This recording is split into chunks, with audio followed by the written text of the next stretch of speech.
God has done. Look at what God has done in our own lives. Every one of us has a calling within them that draws you out to worship. Now, some of you may say, no, I'm not called out to worship God. Okay, I'll give you that. But every one of us is called into worship of something. There is something hardwired in us that wants to be in awe and amazement of something bigger than we are. There is something inside of us that wants to be excited by something greater. We long for adventure. We long for a passion deeper than us. We long for life. That comes from the heart of a creator God who is an adventure. There's something inside of us that wants to be in awe. Pascal, the philosopher and mathematician, said this: what else does this craving and this helplessness proclaim? That there was once in man a true happiness, of which all that now remains is the empty print and trace. This he tries in vain to fill with everything around him, seeking in things that are not there the help he cannot find in those that are. Though none can help, since his infinite abyss can be filled only with an infinite and immutable object. In other words, by God himself. There's something inside of us that longs for something bigger. There is always something that we long for more of. There's something we long for in worship. Also, we see the evidence of God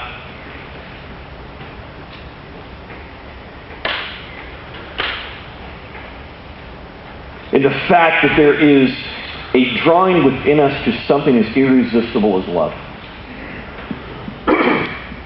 When you look at evolutionary thought, it says this equals this equals this. This is morphed into this, and that which is the greatest survives and lives. There is no room for unconditional love.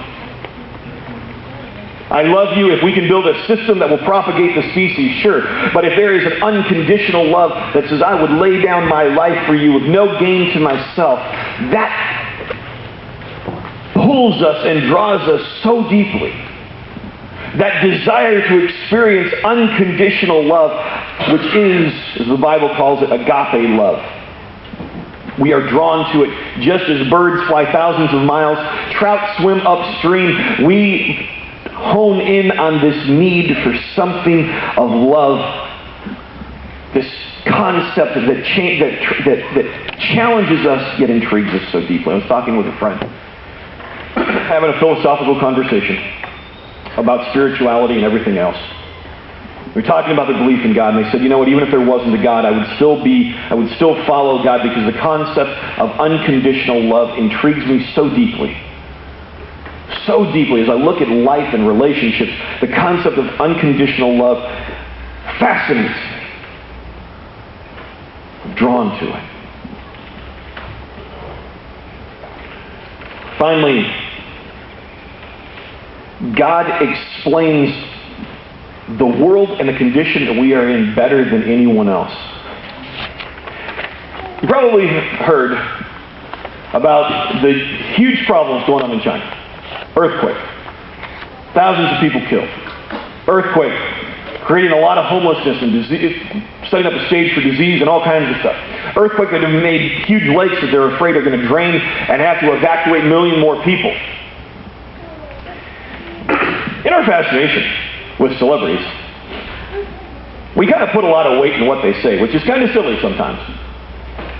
You heard of Sharon Stone? You hear what she said about it? She said this.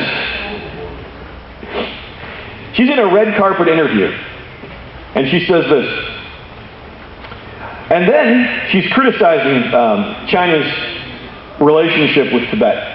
And she says, and then all this earthquake and all this stuff happened, and I thought, is that karma? When you're not nice and then bad things happen to you? In other words, got him. You're bad to Tibet? We destroy your country. Well, guess what happened? The Chinese were upset. You think? So, what happens is Christian Dior, who is Sharon Stone's employer now in China, carries her product. What do? They dropped her line in China because obviously that wasn't going to work. What happened then? Anyone want to guess? Sharon Stone issued an apology. Shocking. Here's what she says. Due to my inappropriate words and acts during the interview, I feel deeply sorry and sad about hurting Chinese people. I am willing to take part in the relief work of China's earthquake and wholly devote myself to helping affected Chinese people.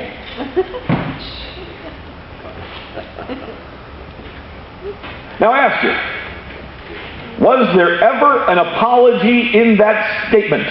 No. So I'm going to read it to you again in case you weren't paying attention. I'll give it to you one more time. Due to my inappropriate words and acts during the interview, I feel deeply sorry and sad about hurting the Chinese people. I'm willing to take part in the relief work of China's earthquake and wholly devote myself to helping affected Chinese people.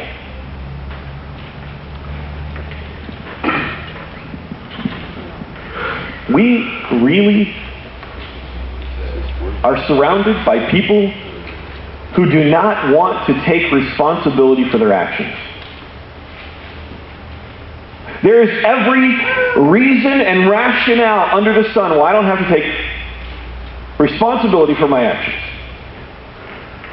Well, you know, my childhood was really, really bad. Good. 75% of the people at least in here would say, yep, my childhood was kind of rough sometimes. It's the way I was raised. I didn't have any other choice. I was misunderstood. We are not willing to stand up and say, I was wrong. Too many times. And yet, as you look around our society, we are facing challenges. We're facing challenges and problems that no one is willing to say, I was wrong about.